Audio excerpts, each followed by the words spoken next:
En esta oportunidad hablaremos del crecimiento y maduración del fruto. Todos en la vida hemos tenido el placer de disfrutar esas explosiones de sabores dulces hasta las sensaciones más impactantes de lo ácido de un fruto. Para que se produzca esta magia es necesario que ocurra la fecundación del ovario. Es una transformación maravillosa de la flor a una estructura carnosa de diferentes sabores y colores atractivos para el consumo y su multiplicación. Pedúnculo. Une la flor al resto de la planta del pedúnculo. Sale una hoja verde, recibe el nombre de sépalo. Cáliz. Está formado por el conjunto de sépalos que suele ser de color verde y se encuentra situados típicamente en la parte más externa de la flor. Su función biológica principal es proteger a la flor durante su desarrollo. Corola. Formada por el conjunto de pétalos, piezas coloreadas que cumplen la función de atraer a los polinizadores. La forma y el tamaño de estos varían según la planta. Estigma. Superficie sobre la cual aterrizan los granos de polen y en el cual tiene lugar la germinación. Estilo. Tubo que conecta los estigmas con el ovario y por el cual pasa el tubo germinativo del grano del polen. Ovario. Base ensanchada del pistilo dentro de la cual encontramos el primordio seminal que da lugar al saco embrionario donde se halla el embrión. Filamento. Estructura larga y fina en el extremo de la cual se encuentran las anteras. Anteras. Lleva 4 esporangios responsables de la producción de polen que reciben el nombre de sacos polínicos. Óvulo. Es el órgano de la planta que se forma en el ovario y que contiene en el saco embrionario o gametos femeninos. Estambre, órgano de reproducción masculino de algunas flores, formado por un filamento que sostiene las anteras que contienen el polen. Pistilo, órgano floral femenino de las plantas, diferenciado en ovarios, estilo y estigma. El desarrollo de frutos está determinado por 3 fases sucesivas: un periodo de división celular, una fase de alargamiento celular y un periodo de crecimiento lineal, donde el fruto adquiere hasta el 80% del tamaño final, hasta cesar su crecimiento y madura siendo visible muchas veces por el cambio de color, dependiendo si es fruta climatérica o no climatérica.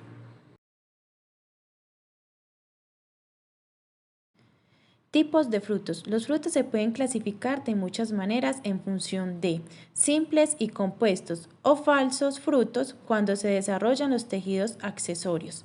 Los frutos son flores o partes de la flor que en su madurez albergan las semillas, protegiéndolas y facilitando su dispersión. Generalmente lo que se desarrolla de forma más notoria son las paredes del ovario, lo que se denomina pericarpio, que es la parte estructural del fruto. En la parte interna encontramos el mesocarpo, que es la parte más desarrollada, y el endocarpio, que es la parte que protege la semilla. Los frutos pueden ser secos.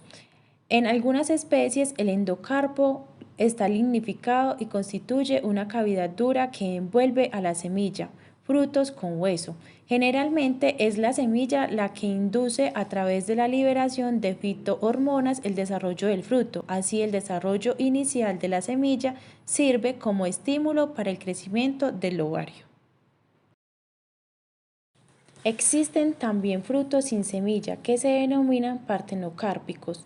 La partenocarpia puede ser autónoma, es decir, sin señal externa aparente, o estimulada, la cual suele generarse como consecuencia del proceso de polinización o del proceso del tubo polínico en el desarrollo de los tejidos del ovario, sin que tenga éxito la fecundación. La aplicación exógena de las fitohormonas puede producir partenocarpia y un desarrollo notorio del fruto, como es el caso de las uvas sin semilla. El crecimiento del fruto sigue típicamente 2 curvas: una curva sigmoidal, es decir, que tiene crecimiento muy activo, donde están principalmente implicados los procesos de división y elongación celular, generando acumulación de compuestos hasta ocurrir una desaceleración del crecimiento.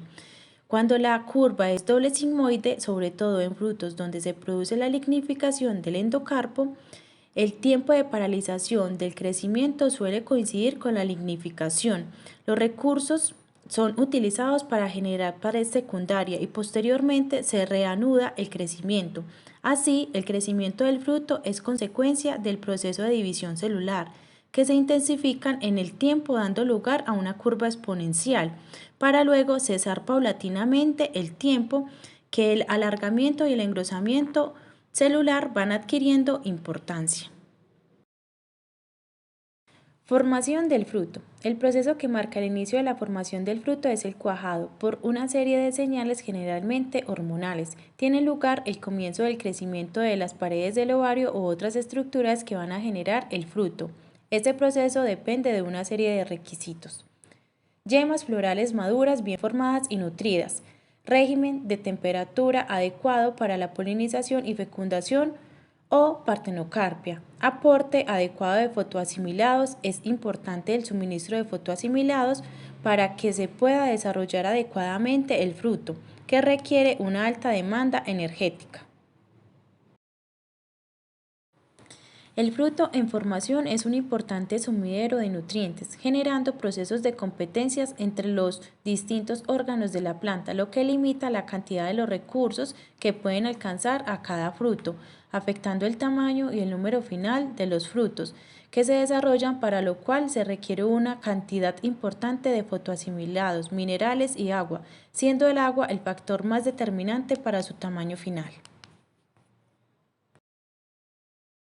Factores que modulan el crecimiento del fruto: temperatura, radiación, estado hídrico de la planta, factores genéticos, fitohormonas. Dentro de las fitohormonas están las auxinas, giberelinas e incluso citoquininas, las cuales fomentan el desarrollo de los frutos, promoviendo la división y elongación celular. El ácido abscísico, a través de la síntesis de etileno, promueve la abscisión, provocando la caída de los frutos, siendo el balance final entre las distintas fitohormonas lo que determina el desarrollo del fruto o su abscisión. Maduración del fruto. La maduración del fruto supone la fase final del desarrollo del fruto, en la que se produce una serie de cambios en su apariencia, sabor y textura, que conduce finalmente a la senescencia y abscisión, dando lugar a cambios de coloración en el pericarpo, descenso en el contenido de almidón, incremento en la concentración de azúcares, reducción de la concentración de ácidos, ablandamiento de tejidos y síntesis de compuestos volátiles que en muchas ocasiones van a favorecer la dispersión del fruto. Todos estos cambios tienen lugar de una manera perfectamente dirigida a niveles metabólicos y a nivel de la expresión genética, que implica la desaparición de un pequeño número de proteínas y la síntesis de otras. Las fitohormonas tienen también un papel destacado en el inicio y la velocidad de la maduración. Como se mencionó anteriormente, existen dos tipos de frutos en relación con la maduración: los frutos climatéricos y los no climatéricos.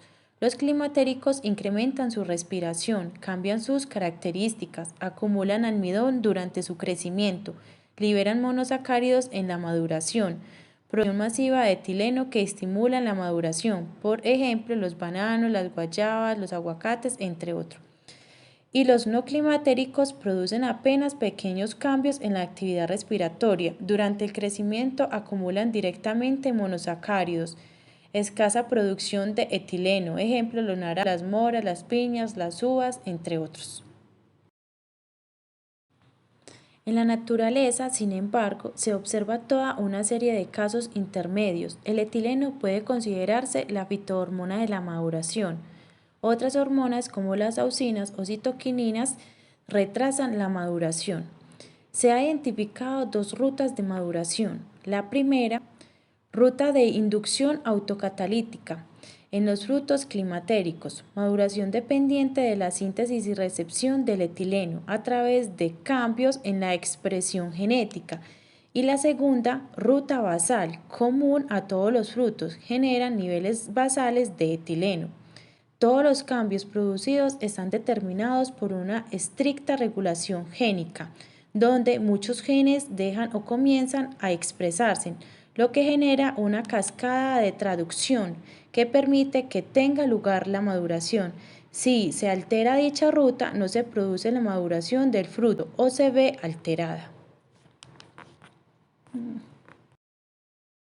Transcurridas todas las interacciones de desarrollo y llenado, se obtiene un fruto cuya función principal es proteger las semillas, favoreciendo su dispersión para propagar y perpetuar la especie. Para complementar lo visto anteriormente, los invito a ver un video corto. La reproducción sexual de las plantas que producen frutos empieza con una flor. La mayoría de las flores realizan las dos funciones sexuales, la femenina y la masculina. Realizan la tarea de ser mamá y papá. Veamos qué componentes tiene una flor para realizar esta tarea. La función masculina en la flor la realizan los estambres, que son unos filamentos muy delgados que poseen una pequeña cápsula en su punta. Dentro de esta cápsula se produce el polen, el cual contiene las células sexuales masculinas de la planta. Por otro lado, la función femenina en la flor la realiza una estructura que tiene la forma de una botellita. El pistilo tiene un cuello largo y delgado, que termina en una pancita en la parte inferior.